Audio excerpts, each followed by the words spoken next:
You know what we should do? If somebody's listening right now and you have your business, but you don't have your utility marketing, why don't you comment for us? And I'll pick one and send it to you. Deal. And then we can give them a response. Yeah. Oh, that'd be sick. I love making videos. Okay. Tell my team all the time. It's like, you want to get a hold of someone? Just let me make a video.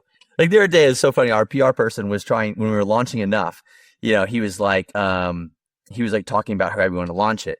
And then Gayle King came up. And I was like, I was on the CBS show with Gayle King like a decade ago. Let me just make a video. And he's like, I'm like, trust me. Hey, Gayle, it's Blake. 10 years ago, you helped me launch Tom's. I'm launching Enough. I would love to come on the show. What do you think? Sure enough, we launched it with Gayle King. Yeah. Like sometimes the simplest thing is just like, just make the video, you know, ask the person to buy it. Like, I mean, just like it's simple things. Yeah. I mean, we definitely don't ask enough. That is for sure. Yeah. And I think. Can I say something to that? I would love that. No, because this is something that I feel so grateful for in my life right now. So when I was building Tom's, you talked about celebrities involved. We had a lot of celebrities, a lot of people supporting Tom's. But I felt so much pressure whenever I would go to a meeting or pitch someone like, will you wear our shoes or whatever, because my personal identity was tied to whether they said yes or no. So every rejection, which you're going to get a lot of rejections as an entrepreneur, was like personally painful. So it caused me stress, anxiety, all these things. Now, because I really do feel I'm enough, whether you like the bracelet, whether they like the bracelet, whether anyone likes the bracelet, I know that there's someone that this is really going to reach and is going to touch them, that now I have no problem asking anyone anything, because if they say no, it's no big deal, because it's not my personal identity as whether they like it or they say yes or whatever. And so that's been so fun for me, because now as I'm going out to different, Kid Cudi is one of my partners. I cold called him. No big deal. That's wild. Cold called him. I mean, literally, I, had a friend that knew his manager, and I had read about how he had really struggled with mental health, had suicidal ideation, like a lot of the same shit that I went through. And he just seemed like a real, like genuine guy. And so I talked to her, and she's like, I can get it in front of him. She got in front of him. A day later, he's like, hey, can I do a Zoom with Blake? All of a sudden, I'm Zooming with Kid Cudi. And then a week later, he's one of our founding partners of Enough. Yeah, that's But wild. if he would have said no, I wouldn't even thought 10 seconds about it. I would have been on to the next. Well, you know what else is cool? I just learned this. Like, you can go to IMDb, sign up for their premium thing, and see every single famous person's agent. Yeah, and go ping them. hate this. Yes. Yeah, they're gonna like delete this part. Yeah, whatever. That's your job. That's why you get paid the 10 to 20%. Go with it. Exactly. But I think the cool part is, and what I hope people take away is that even though you've had this huge career and you've built all these big businesses, these are actually little micro things that anybody in the world could do. Oh, because how many times do you think you've been rejected? Like just in your life? Just with Enough. I'm not going to put some celebrities and athletes on a blast or their agents, but like you can think of any mental health any celebrity that has had a mental health challenge that has talked public about it, or any Olympic athlete that has a huge platform about mental health. I have cold called every single one of them now. And I only have 6 founding partners. There's hundreds of them. So that means that I'm still waiting to hear back from agents of hundreds of these people who say mental health is the most important thing in their life. And I'm saying, you can help us raise tens of millions of dollars by just wearing the damn bracelet. Nothing. You want to call one of them out publicly?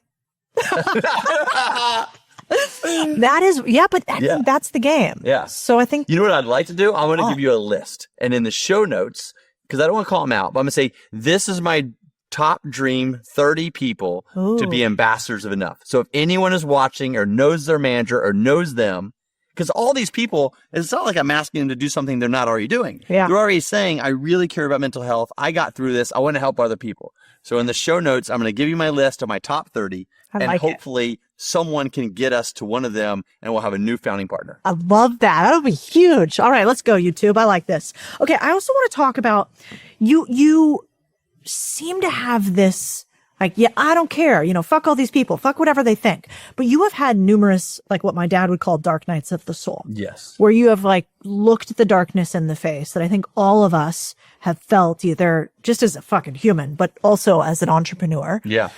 And I think it'd be interesting. I don't know which one you want to share, but like, I'd love to hear about a night where you just head in hands didn't know what to do next, and then how you got through that. For maybe the person that's listening right now with their head in their hands. Yeah. I mean, I think the scariest thing for me was when I started getting depressed And then it got worse, and I started trying to do all these external things to, built the dream house, moved my family to Costa Rica, got divorced, got remarried, got divorced again. Like, I did a lot of things to mess up my life.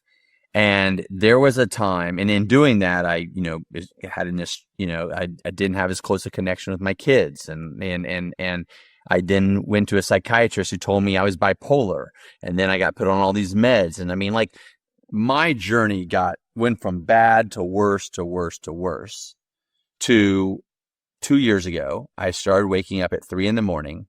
and I want to kill myself.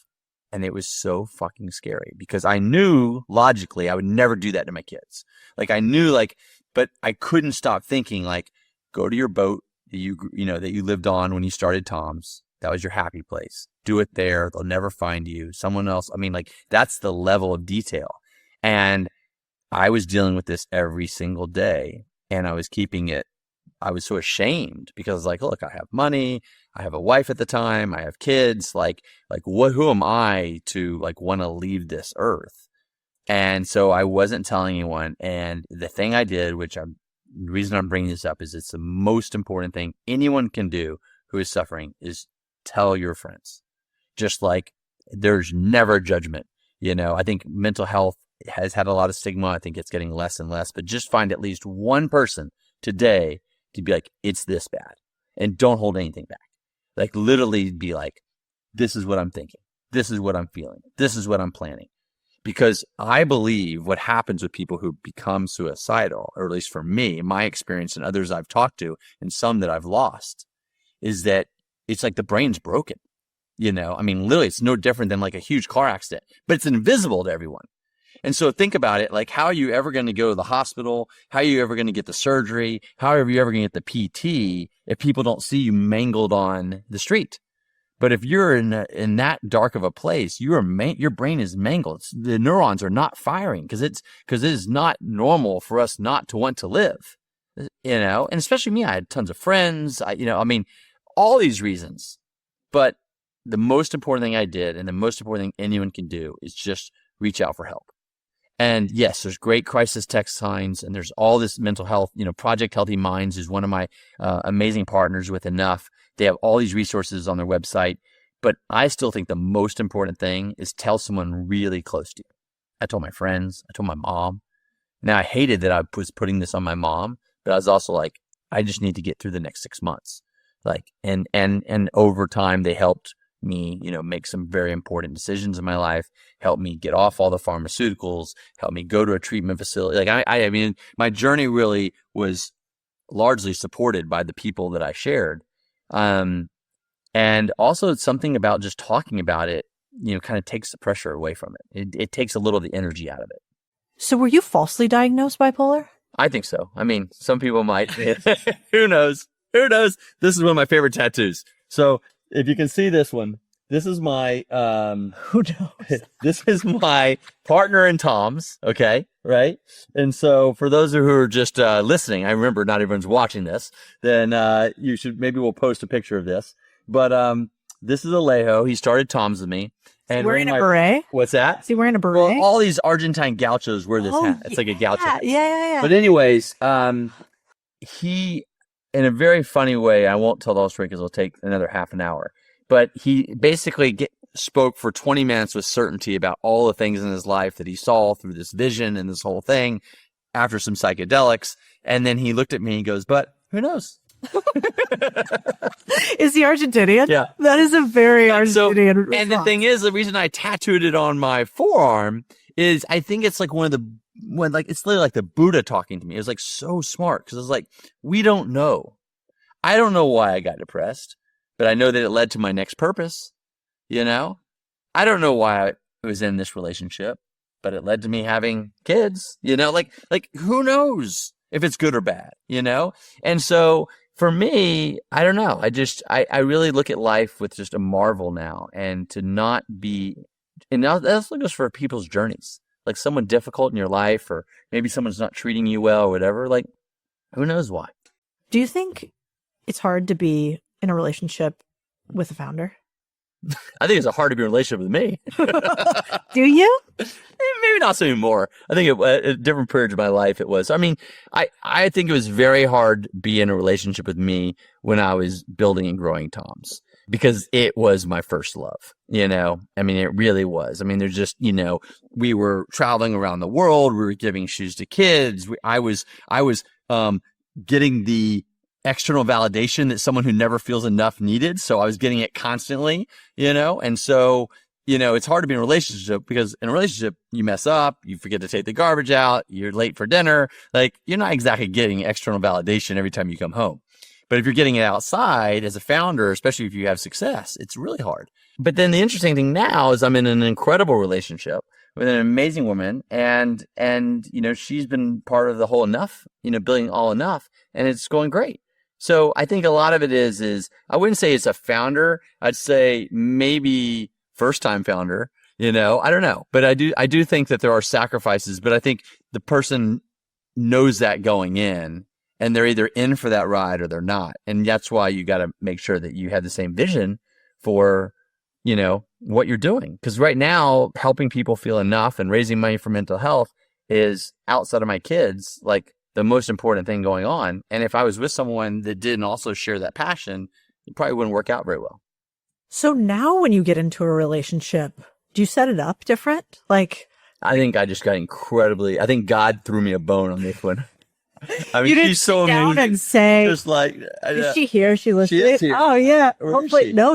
You're doing this, and she's not even listening. We'll have to send it to her later. Yeah, that's how independent she is. She's just like, I'm doing my thing. You're doing your thing. No, but I'm curious. Like, I think we have a lot of people who ask questions about relationships. Yeah. My husband and I. No, I like it. I've watched some of your videos on Instagram about it. Yeah. Well, I'm always like, I have no fucking idea. Talk to me when I'm 80. Yeah, who knows, right? I have no idea. Who knows? But I was curious, like, for entrepreneurs or somebody going into a relationship or trying to find their person. Yeah. Like, what would you fess up with somebody that you were in a relationship with now? What questions would you ask, the person? Yeah. What would you tell them? Well, I think the first thing is just being radically honest about what your priorities are. The hard thing is, especially for someone who didn't feel enough, is that you kind of tell people what they want to hear so they'll love you, right? Versus like who you really are and what you're really about. And I think so I was kind of doomed, and I think my romantic partners were doomed because I never felt that I was enough. So in a sense, I was looking for them to tell me that I'm enough or to fill this hole that only I can fill, right? And so maybe I'm not leading with how important my business is or my purpose is, because I want to say whatever it takes so that they're going to tell me I'm enough. Once I healed this, then I was able to, I think, attract a relationship and be really honest about, hey, my kids are my number one priority right now. I spend half my time with them. Next to that, I am on a mission to literally change the world's mental health. Like, I want to raise more money for mental health through Enough than anyone in the history of the world. Like, that's how big of a goal I have. And that's going to require me to go on a bunch of podcasts, to travel the world, to do speaking, to do all these things. And so most of our days are going to be living in a suitcase. And when I'm not in a suitcase, I want to surf. And I met a woman from Hawaii that surfs. Oh, it's perfect. Yeah. But it was like very clear, like when I'm not doing that, I really want to be surfing. And if you really like the idea of either surfing or being in a beach town and also traveling around the world on this crazy, enough ride, then great. And that's such a good point. But it was so much easier to be clear and honest, because I wasn't looking for that external validation anymore. I was getting it from myself. I was really believing I am enough, whether this woman is excited about being on this ride with me or not. And then, therefore, I also attracted someone who they felt they were enough. And so they were able to be honest about what's important to them and what their needs are. And so I think it's hard. Being with a founder, being with an entrepreneur is not for everyone. But I also think that it's really hard if you struggle with what I've struggled with and you're a founder to not really kind of sell a vision of a life that's really not what you want. Yeah. Well, that's also what causes depression. I mean, I'm convinced that one of the largest causes of depression is just not living in integrity with yourself. For so many years, I was living the life that I thought everyone else wanted me to live.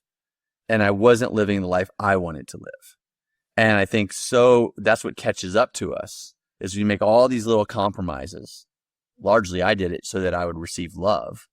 And then you wake up and you're living a whole compromised life. And that you don't want to live. And that's where your soul is like, well, I'm going to get depressed and feel horrible until you make major decisions to get back in alignment. And then you get back in alignment and everything feels at peace again. That's so true. I also think the universe doesn't give you things when you're unclear. Yeah. So, if you're like, no, I'll take whatever love I can get, if that's not actually what you mean, then things go sideways. Yeah. And so it's so important. Even the way you set goals is really interesting to listen to. Because you're like, I wanted this woman that here are these things that are really important to me. And so they can decide one way or the other. And the way you set goals, my husband and I were talking the other day about how we were looking at like the greatest men of all time. If you look throughout history, and not like one the best looking. Yeah, exactly. You and your husband sitting around. I think he's hot. Chris would not like that. He would not be interested in that. He's like you. He's an ex Navy SEAL surfer. Okay. But so he's a dude's dude. But we were like, none of these men have actually achieved their goals fully. Like, if you go to Napoleon, if you look back, throughout history, and you look at the biggest leaders in the world, they never achieved their goal. And yours is interesting because your goal was not, well, I want to sell 1 million bracelets. It's, I want to do more for mental health than anybody's ever done. I want to raise more money than ever. Do you think about goals a specific way? Is there like a right way or a wrong way to set goals for Blake? I would definitely now. I'm glad you brought this up. So in the same sense, I'll say, I hope that these bracelets, every person on the planet wears one, and we raise more money than anyone in the history of mental health. And if I just help one dad tell his teenage daughter that she's enough, and read the poem that's in there to her, and that creates a tighter bond, we've had success. Like I literally, both goals, the dad-daughter one's more important. And that sounds like a great thing to say on a podcast or in a press thing or whatever, but I actually believe it. And the thing is already, we've only been doing this for like 2 weeks now. We've gotten the most incredible stories of, teenage girls giving it to each other, and it's like their new friendship bracelet. One had been really struggling with depression. She's like, hey, I want you to know I always got you and you are enough. Or I did hear about this dad and daughter. I heard about this son that gave it to his dad who said, I recognize that my dad's been depressed probably for like most of my adult life. He's a guy in his 30s. He's like, but I never knew how to ask him about it or talk to him. And I gave him the bracelet and it opened up a whole conversation. And now my dad's going to therapy. It's like, so when I say goals, I believe you can set goals that are, not mutually exclusive. Like, I hope that this becomes huge, but if it doesn't, even if we touch a few people and create some interesting conversations and important healing, we've had success. I think there's been talk about like you set a goal and then you hold on to it very lightly.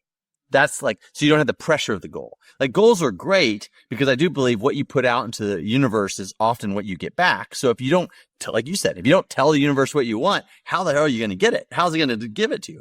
And if you put pressure of like, oh, I'm only going to feel this project was successful if we raise $100 million. Well, that's just a silly thing. But a lot of people do that, and a lot of founders do that. I mean, they set goals financially, like, oh, I need to sell my company for 40 million or 50 million, or I need to do this, or I need to do that.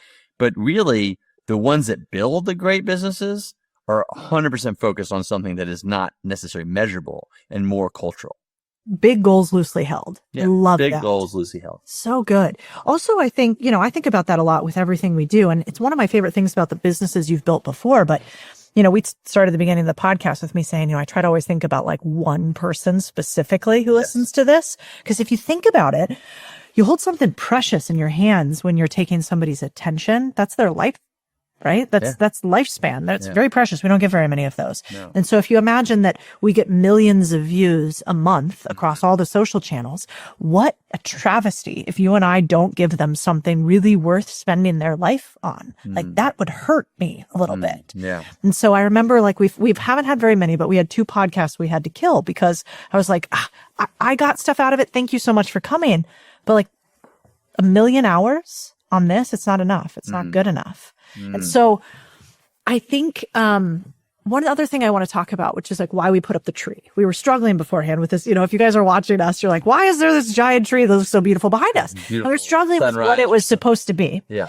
And then you told a story about wisdom and the Buddha that this reminded you of. Yeah. Will you tell us that story? Yeah. So when I started Tom's, we grew beyond shoes into eyewear. We started selling sunglasses. And then we made a deal where we said, okay, if you buy a pair of our sunglasses, we'll pay for a cataract surgery to someone who's blind.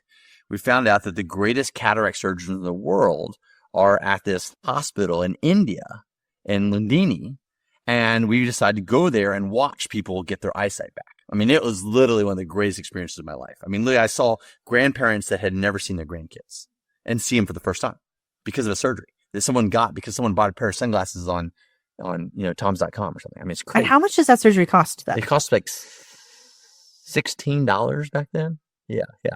So yeah. Yeah, so with one pair of shoes, you're able to cure eyesight. Well, no, with eyewear. We just saw eyewear for $115. That makes sense. And $16 of it went to paying the surgery. So anyway, so we go to Londini, and they didn't tell me this until we got there, but also Londini is the birthplace of the Buddha. And I looked over, and they're like, that's the tree. Now, whether that was a tree or not, who knows? But it was a tree that looks just like this. And I have a photo. I have to find it. Probably we can get it for the show of me sitting underneath the tree. And I remember sitting there, and this was before I got depressed. This was like when Tom's was really taking off. I was in my flow. I was very connected to it for all the right reasons. I wasn't putting all the external pressure. And I just remember thinking, like, if this is it, if there's nothing else that happens with this idea, like, and I'd just seen some eye surgeries, I was like, that's all that matters.